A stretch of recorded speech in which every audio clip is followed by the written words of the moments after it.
En el contrato de compraventa, el vendedor tiene dos obligaciones. Primero, entregar la cosa, y segundo, la obligación de saneamiento.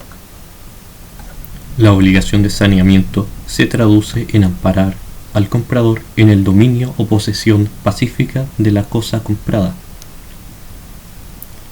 y también en la posesión útil de ella. Será pacífica o tranquila la posesión del comprador cuando no hay acciones de tercero que perturben su dominio. Será útil cuando no adolece de algún defecto que imposibilita su uso. En el primer caso, es decir, la posesión tranquila y pacífica, estaremos hablando de la obligación de saneamiento de la evicción, mientras que en el segundo caso, posesión útil, se trata de la obligación de saneamiento de los vicios redivitorios. El artículo 1837 del Código Civil indica que la obligación de saneamiento comprende dos objetos: amparar al comprador en el dominio y posesión pacífica de la cosa vendida y responder de los defectos ocultos de ésta, llamados vicios redivitorios. Hay evicción de la cosa comprada cuando el comprador es privado del todo o parte de ella por una sentencia judicial. Tres son las características del saneamiento de la evicción y tres son los requisitos. Entre las características encontramos, primero, que se trata de un elemento de la naturaleza de la compraventa. En segundo lugar, que impone la obligación al vendedor de amparar el dominio o posesión pacífica, por lo que está en conflicto con toda perturbación que éste pueda ejercer sobre la cosa comprada. Y esto, a su vez, es heredable, esta obligación. Por lo tanto, los herederos del vendedor también estarán obligados. Y por último, es patrimonial porque tiene este carácter. En cuanto a los requisitos, son tres.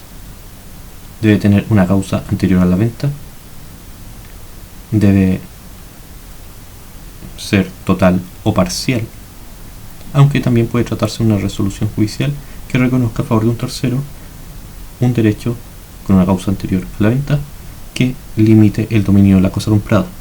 Y por último, debe tratarse de una sentencia judicial que lo declare, que declare la evicción.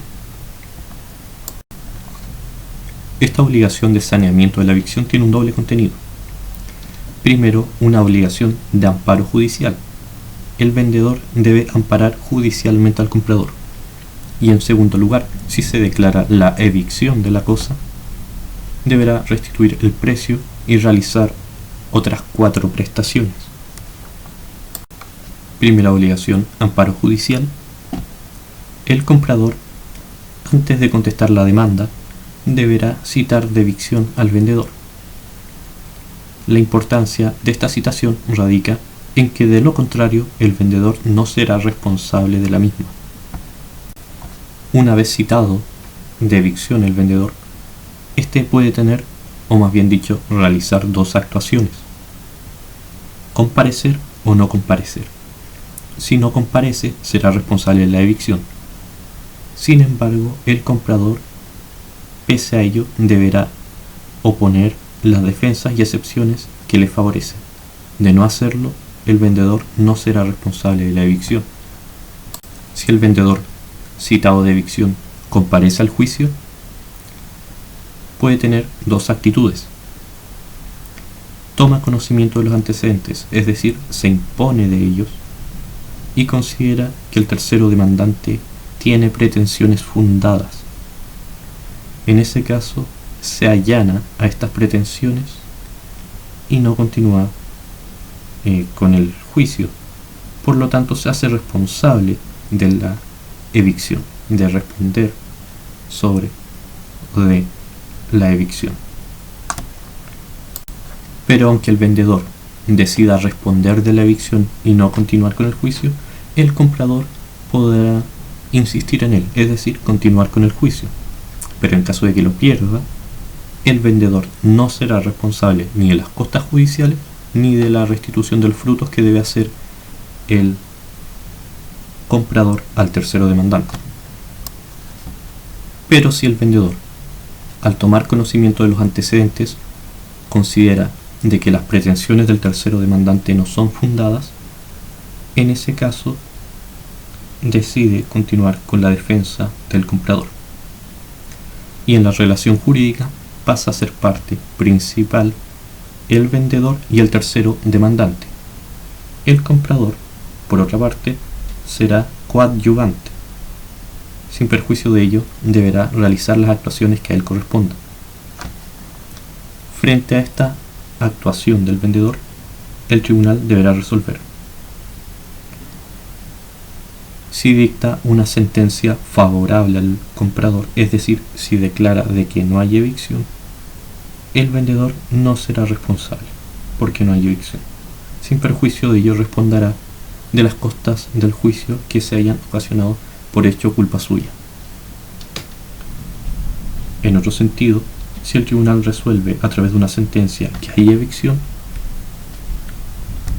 esa sentencia pone fin a la primera obligación que tenía el vendedor de amparo judicial y comienza la segunda obligación, que sería la de restituir el precio de la cosa comprada y otras prestaciones. Entonces, en caso de que el tribunal resuelva que hay evicción de la cosa, esta sentencia judicial, una vez ejecutoriada, genera ciertas obligaciones en el vendedor, que es la de practicar 5 prestaciones. Primero, restituir el precio aunque haya disminuido posteriormente. Estoy hablando de la cosa evicta. En segundo lugar, pagar las costas legales del contrato que haya satisfecho el comprador. Tercero, pagar los frutos que el comprador haya debido restituir al tercero demandante, con las limitaciones establecidas en el artículo 1845, que se refiere al caso de que el comprador continúa con el juicio aunque el vendedor se allanó. Además, el vendedor deberá pagar las costas judiciales que se hayan producido por efecto o con ocasión de la demanda, también con la misma restricción establecida en la prestación anterior, indicada en el artículo 1845, caso de que el comprador decide continuar con el juicio. También el vendedor, como prestación, deberá pagar el aumento de valor de la cosa evicta, aunque sea por causas naturales o el mero transcurso del tiempo. Y este punto, esta prestación, requiere un análisis más acabado, ya que hay que precisar si el aumento del valor fue por hechos del comprador o por hechos de la naturaleza o el mero transcurso del tiempo, y a su vez determinar si estaba o no de buena fe el vendedor. El aumento del valor de la cosa por hechos del comprador. Hay que distinguir, como indiqué, si estaba de buena o mala fe el vendedor. Estará de mala fe si conocía la causal de evicción al momento de celebrar el contrato de compraventa y no se lo comunicó al comprador. Si estuviera de buena fe, solo responderá de las mejoras útiles y necesarias. Sin embargo, no responderá de las mejoras útiles y necesarias cuando el tribunal determine que responderá de ellas el tercero demandante. En el caso de que estuviera de mala fe el vendedor, al tiempo de celebrar el contrato de compraventa, responderá de todas las mejoras, incluyendo las voluptuarias. Si el aumento del valor de la cosa se debe a causas naturales o al mero transcurso del tiempo, hay que hacer la misma distinción si estaba de buena o mala fe. Si estaba de buena fe, solo responderá hasta el 25% del precio de la venta, es decir, hasta una cuarta parte. Si está de mala fe, responderá de todas las mejoras, o más bien dicho, de todo el aumento del valor, porque la mejora es en el caso del hecho del comprador mientras que estamos hablando ahora del aumento por causa natural o el mero transcurso del tiempo. En este caso, si el vendedor está de mala fe, responderá de todo el aumento. ¿Qué pasa con el saneamiento en ventas forzadas? En ese caso, solo se impone al vendedor la obligación de restituir el precio. En el caso de que el comprador sea parcialmente privado o perturbado en el dominio o posesión pacífica de la cosa por sentencia judicial, hay que analizar si fue o no determinante la parte evicta al momento de celebrar el contrato para el comprador. Si fue determinante, nace para el comprador un derecho de opción. Podrá pedir o la resolución del contrato más indemnización de perjuicios, o bien la obligación de saneamiento de la evicción. Si no fue determinante la parte evicta, solo tiene la posibilidad de solicitar el saneamiento de la evicción. En cuanto al sujeto pasivo de la obligación de sanear la evicción, está el vendedor y sus antecesores. En cuanto o en lo relativo a la extinción de la obligación de saneamiento de la evicción, podrá ser por tres maneras: por prescripción, por renuncia o por causales legales.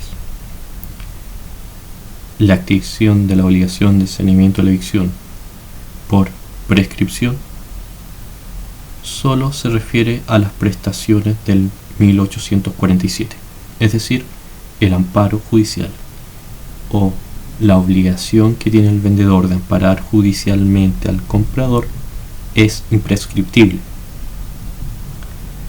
Las otras prestaciones, una vez declarada evicta la cosa comprada, sí prescriben.